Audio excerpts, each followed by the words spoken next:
The old farmhouse had stood at the edge of town for as long as anyone could remember. A relic of another time, its wooden frame sagged with age, windows shattered, and vines crawling up its weathered walls. The stories surrounding the place were endless. Whispers of a family that had vanished overnight, of strange figures seen in the upper windows, and of a darkness that never quite seemed to leave its halls. I never put much stock in those tales, dismissing them as small-town folklore. But that changed when my friends dared me to spend a night inside. The air was thick with moisture as I pushed the door open, its rusted hinges groaning in protest.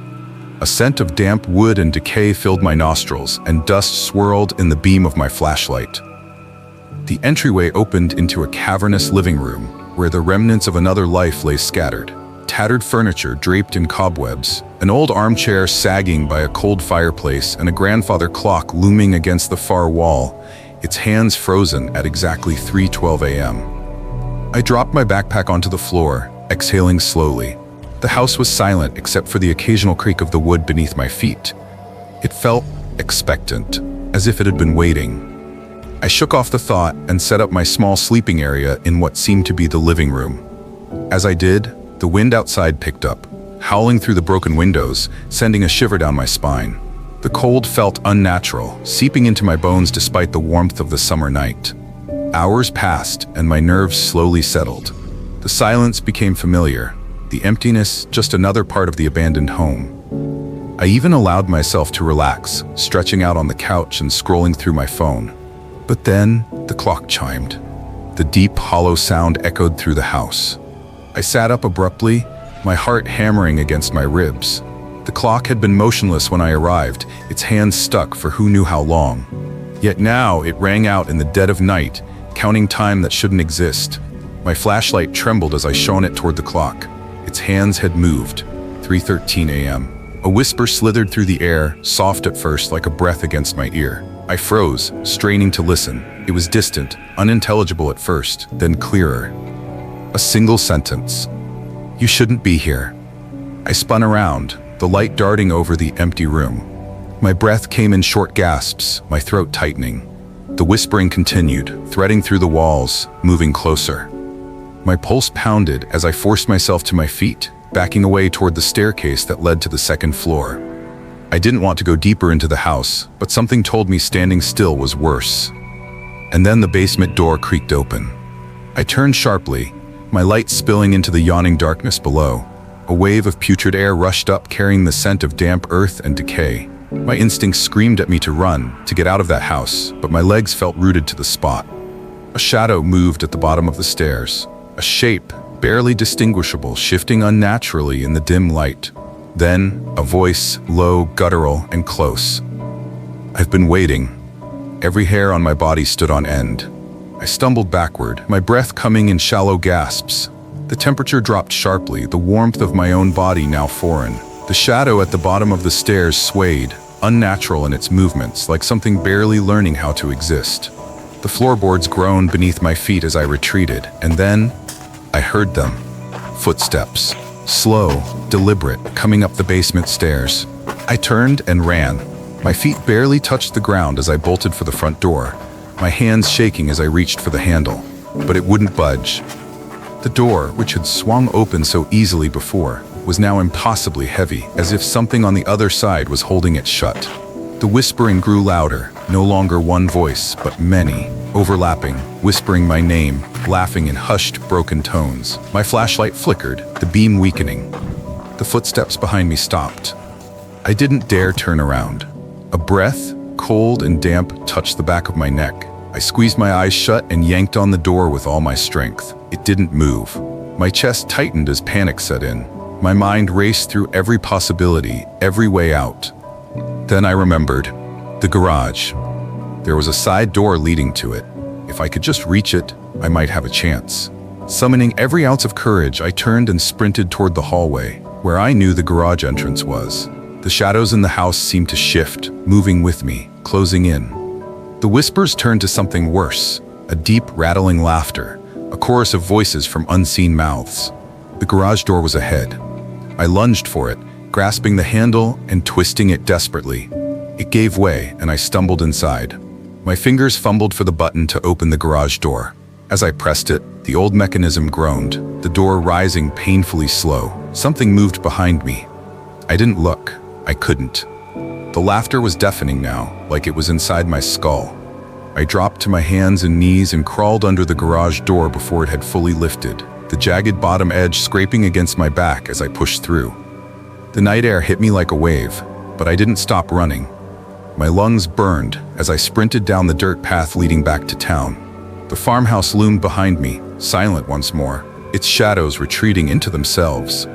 I didn't look back, not until I was safely on my neighbor's porch, pounding on the door, gasping for breath. Julian answered, his face shifting from confusion to concern as he saw me. "What the hell happened to you?" I turned back to the direction of the house, expecting, dreading, to see something standing at the edge of the trees.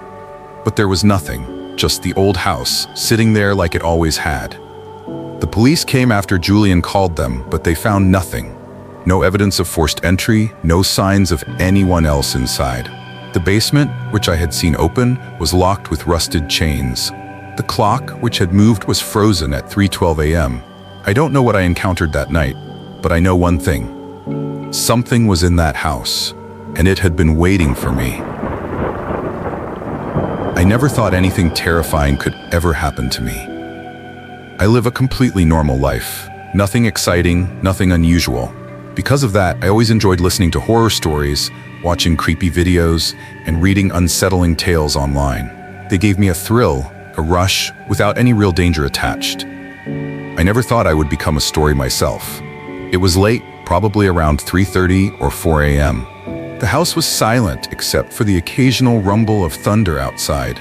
Another storm had rolled in, the kind that rattled windows and made the power flicker. We had been having a lot of them lately, some of the worst storms in years. I always liked thunderstorms, the way they lit up the sky in flashes, the rhythmic pounding of rain against the roof. But the wind always made me uneasy. There was something about how it could shift from a soft whisper to a howling scream in an instant that unsettled me. That night's storm was especially violent. I was lying in bed, scrolling mindlessly on my phone, when suddenly, the entire house was plunged into darkness. The power had gone out. I sighed, tossing my phone onto my nightstand. I still had a decent charge, so it wasn't too bad. I figured I'd try to get some sleep since I had nothing better to do. But as I rolled over and closed my eyes, I realized just how thirsty I was. My throat was dry, and no matter how much I tried to ignore it, I couldn't. Grabbing my phone again, I switched on the flashlight and got out of bed. I opened my bedroom door and was immediately hit with a wave of freezing air. It felt like I had stepped into a walk-in freezer. The temperature in the house had plummeted. I wrapped my arms around myself and walked down the hallway toward the kitchen. As I got closer, the wind outside picked up, its eerie howling growing louder, almost as if it was coming from inside the house. I entered the kitchen, still groggy but aware enough to feel something was off. My eyes instinctively scanned the room, and that's when I saw it. The back patio door was wide open. A chill ran down my spine that had nothing to do with the cold. I stared at the gaping doorway, trying to process what I was looking at. The storm outside was raging, yet the door stood open, swinging slightly in the wind. I hadn't opened it. My grandparents, who lived with me, wouldn't have either, especially not in the middle of a storm. I swallowed hard, my heart starting to pound in my chest. I wanted to believe I had simply forgotten to lock it, that maybe a gust of wind had forced it open. But the more I thought about it, the less sense it made. Someone had to have opened it. My hands were shaking as I stepped forward, peering out into the darkness. The rain fell in thick sheets, making it nearly impossible to see past the porch. I reached for the handle and quickly slid the door shut, locking it securely. My paranoia kicked in, making me glance over my shoulder as if expecting to see someone standing behind me. But there was no one there. Trying to shake the unease, I filled a glass of water and gulped it down before hurrying back to my room. I closed my door behind me and locked it. Just in case, I turned off my phone's flashlight and climbed back into bed, pulling the covers up to my chin. But sleep wouldn't come. My mind wouldn't stop racing. Had someone been in the house? I sat up again, listening intently. Nothing, just the wind and the occasional rumble of thunder. But my gut told me something was wrong. I slid out of bed, grabbed the chair from my desk, and wedged it under the doorknob. It made me feel a little safer, but not much. I turned my phone's flashlight back on, letting the dim glow illuminate my room. Then I forced myself to check the closet. Empty. Under the bed. I froze. Something was staring back at me. A pair of bloodshot eyes, wide and unblinking, locked onto mine. The figure beneath my bed was a woman, or at least she used to be. Her skin was pale, stretched tight over sharp bones, her mouth twisted into an unnatural grin, revealing yellowed, rotting teeth. Her hands, skeletal and covered in grime, were curled against the floor, fingers twitching slightly. For a moment, neither of us moved. Then she cackled. A sound so shrill, so inhuman, it sent every nerve in my body into panic. I threw myself backward, scrambling off the bed and knocking over my nightstand in the process. The lamp crashed to the floor. My mind screamed at me to move, but my body was frozen in fear. The woman started to crawl, slowly at first, then faster, her limbs contorting unnaturally as she dragged herself from under the bed. I snapped out of my trance and lunged for the door, yanking the chair away with trembling hands. Just as I managed to twist the lock, I heard her whisper, her voice hoarse and giddy. "Where are you going?" I flung the door open and sprinted down the hall, my heart pounding so hard I thought it would burst from my chest. I reached my grandparents' room and banged on the door, gasping for air. "Grandpa, please open the door, please!" The door swung open within seconds. My grandfather stood there, groggy but alert, his expression shifting to concern as he saw my face. But before I could say anything, we both heard it. Fast, shuffling footsteps coming down the hallway. My grandfather reacted instantly. He reached into the nightstand beside his bed and pulled out a gun, something I had no idea he even owned. He stepped forward, weapon raised, just as a white blur darted past the doorway and toward my bedroom. He didn't hesitate. He fired a warning shot into the air, the deafening blast shaking me to my core. Silence. I stood there, breathless, my ears ringing. We waited, listened. Then, after what felt like an eternity, my grandfather cautiously stepped down the hallway. I followed, gripping the fabric of his shirt like a terrified child. My bedroom window was wide open. The curtains fluttered violently from the storm outside. Rain had soaked the floor, but there was no sign of the woman. She was gone. We didn't call the police. What could we even say? That some skeletal woman had crawled out from under my bed and vanished into the night? We had no proof, no cameras, nothing. But that didn't stop us from taking precautions. The very next day, we installed new locks on every window and door in the house. My grandfather started keeping his gun closer than ever. And me? I never slept in that room again. I don't know what she was. I don't know how long she had been there. But the thought that keeps me up at night is this. What if I hadn't woken up? What if I hadn't checked under my bed? Would I have ever woken up at all? It was late September when my best friend Mark and I decided to take a weekend trip to his family's remote cabin deep in the woods. It was meant to be a relaxing getaway. No cell service, no distractions, just nature and peace. The cabin was small but cozy, with one bedroom, a modest kitchen, and a living room with a pull-out couch. The nearest town was miles away, and at night, the only sound was the wind rustling through the trees. Friday night passed uneventfully. We made a fire, grilled some food, and sat on the porch watching the stars. But Saturday night was when everything changed. The sky had been cloudy all day, and by the time the sun set, an eerie fog had settled over the trees. We were sitting inside, playing cards, when we first heard it. A faint noise outside.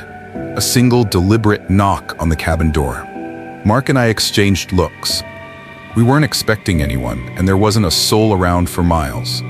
He stood up slowly, his face serious, and walked to the door. "Who's there?" he called out. Silence.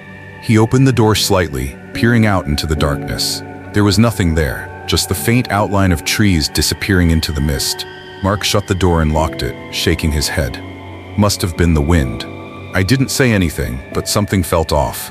The knock had been too precise, too intentional. The wind didn't knock. A few minutes passed and we tried to shrug it off. Then, another knock. 3 sharp raps against the wooden door. My skin prickled with unease. This time, we didn't move, we just listened. The air inside the cabin felt heavy, charged with an invisible weight. Then we heard it. Slow, deliberate footsteps moving around the porch. Someone was circling the cabin. Mark grabbed the flashlight from the table and turned it on. He pointed it at the nearest window, scanning the darkness outside. I stood behind him, heart pounding in my chest. And then in the brief beam of light, we saw it. A figure, standing just beyond the tree line. It was motionless, wearing what looked like old, tattered clothing. It was hard to make out any details, but something about the posture, the stillness, sent chills down my spine. Mark turned off the flashlight immediately. "Get away from the windows," he whispered. We backed away, our breaths shallow. The footsteps on the porch had stopped. Then, the sound of something dragging across the wood. A slow, scraping noise, like nails or claws gliding across the door. My pulse pounded in my ears. Mark moved toward the bedroom, signaling for me to follow. He had a hunting rifle stored under the bed, and right now, it was our only defense. As he rummaged through his bag for ammunition, I peeked out the window again, barely lifting the curtain. The figure was gone. I exhaled slowly, relief flooding through me until I heard the breathing. Right outside the window, shallow, ragged breaths just inches away. I didn't think, I just reacted. I bolted to the bedroom and shut the door, locking it behind me. "There's someone right outside the window," I whispered. Mark loaded the rifle. "If they come inside, we shoot." We stood there, waiting. The wind howled outside, rattling the cabin walls. Minutes passed, but it felt like hours. Then, a single, deliberate creak from the living room floorboards. Someone, or something, was inside. Mark raised the rifle, his hands steady. We held our breath, listening as the slow, shuffling footsteps moved through the living room, then into the kitchen. The only thing separating us now was a thin wooden door. Then silence. My heart pounded so hard, I thought it would give us away. Mark's grip tightened on the rifle. The door handle twitched. We braced ourselves. Then suddenly, the front door slammed open. A gust of wind howled through the cabin.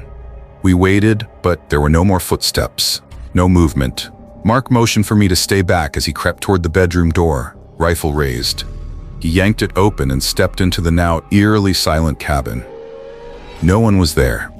The front door swung gently in the wind, but the figure was gone. No footprints in the wet dirt outside, no signs that anyone had been there at all. We didn't sleep that night. At first light, we packed up and left. To this day, I don't know what we encountered, but I do know one thing: we were not alone in that cabin.